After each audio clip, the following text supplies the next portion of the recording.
Today is Friday, Parashat Tavo. The beginning of the parasha of this week, it's about the mitzvah of Bikurim, bringing the first fruits to Bet HaMikdash. But the statements that the farmer makes when he brings those fruits is a lengthy statement that describes the history of the Jewish people from the time of Yaakov Avinu, centuries earlier. He goes through all the fact that there was an Aramean, Lavan Arami, who wanted to annihilate Yaakov and his family, and then he goes into about Yaakov going into Egypt just as a family, and then becoming a big nation, and then the suffering in Egypt, and then the glorious and triumphant exodus from Egypt, and then coming to the land that flows with milk and honey, and here as I brought the fruits from the land that you gave me, Hashem. Why does the farmer have to go through this whole long statement about the history of the Jewish people? Actually, 4 of the psukim in this statement that he makes is the basis for a lot of what the Haggadah is about. We take like almost each word and expound on it and elaborate on it, because it describes the suffering in Egypt, the exodus from Egypt, etc. But why is it important for this farmer, as he thanks Hashem for the fruits that he has in this field, and he brought the first few fruits to the Bet HaMikdash? Why is it necessary to repeat the history of hundreds of years earlier? Well, we could say that today there is definitely an identity crisis in the world. You have on one extreme people who go for globalization and universalism, like there is no borders, no national identity. Everybody is all the same all over the world. That's one approach. The other approach on the other end, which is where people lose sight of who they really are. People are lost. There are people who think there are different types of people than what they really are, and some people don't know who they are or what they are. And it's a problem.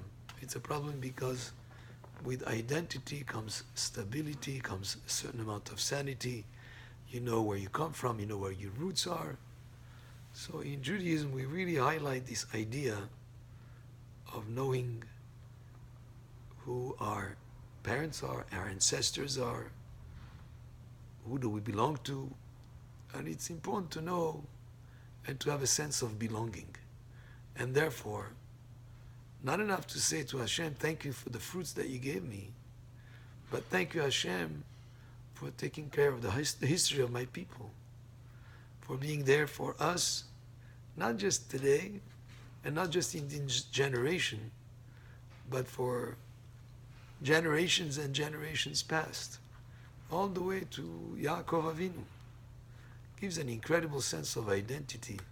And that's why in our prayers, at the Seder table, and our holidays, and in the prayers many times we mention our national history, because it's important to tell the story of our people for us to know who we are and for identity, and also for our children, our grandchildren.